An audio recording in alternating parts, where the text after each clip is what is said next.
പുരാതന കവാടങ്ങളെ ഉയർന്നു നിൽക്കുവിൻ, മഹത്വത്തിന്റെ രാജാവ് പ്രവേശിക്കട്ടെ.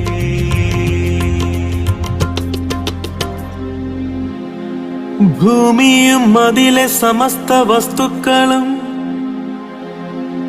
ഭൂതലവും അതിലെ നിവാസികളും കർത്താവിൻ്റെതാണ്. സമുദ്രങ്ങൾക്കു മുകളിൽ അതിനെ അടിസ്ഥാനമുറപ്പിച്ചതും നദിക്കു മുകളിൽ അതിനെ സ്ഥാപിച്ചതും അവിടുന്നാണ്. കവാടങ്ങളെ ശിരസുയർത്തുവിൻ, പുരാതന കവാടങ്ങളെ ഉയർന്നു നിൽക്കുവിൻ, മഹത്വത്തിന്റെ രാജാവ് പ്രവേശിക്കട്ടെ. കർത്താവിന്റെ മലയിൽ ആരു കയറും?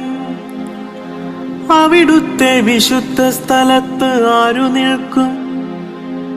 കളങ്കമറ്റ കൈകളും നിർമ്മലമായ ഹൃദയവുമുള്ളവൻ, മിഥ്യയുടെ മേൽ മനസ്സു പതിക്കാത്തവനും കള്ളസത്യം ചെയ്യാത്തവനും തന്നെ.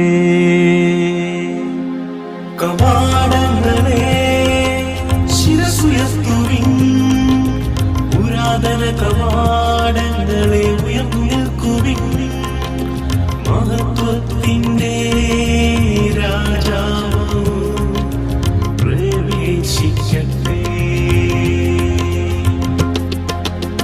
അവന്റെ മേൽ കർത്താവ് അനുഗ്രഹം ചൊരിയും, രക്ഷകനായ ദൈവം അവനു നീതി നടത്തിക്കൊടുക്കും.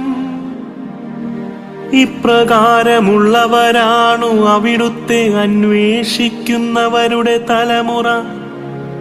അവരാണു യാക്കോബിന്റെ ദൈവത്തെ തേടുന്നത്. കവാടങ്ങളെ ശിരസുയർത്തുവിൻ, പുരാതന കവാടങ്ങളെ ഉയർന്നു നിൽക്കുവിൻ, മഹത്വത്തിന്റെ രാജാവ് പ്രവേശിക്കട്ടെ. ആരാണു ഈ മഹത്വത്തിന്റെ രാജാവ്? പ്രബലനും ശക്തനുമായ കർത്താവ്, യുദ്ധവീരനായ കർത്താവു തന്നെ. കവാടങ്ങളെ ശിരസുയർത്തുവിൻ, പുരാതന കവാടങ്ങളെ ഉയർന്നു നിൽക്കുവിൻ, മഹത്വത്തിന്റെ രാജാവ് പ്രവേശിക്കട്ടെ.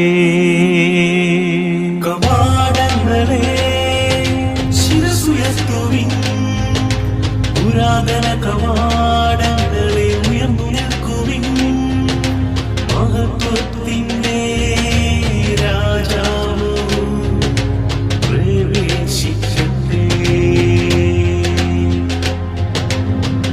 ആരാണു ഈ മഹത്വത്തിന്റെ രാജാവ്?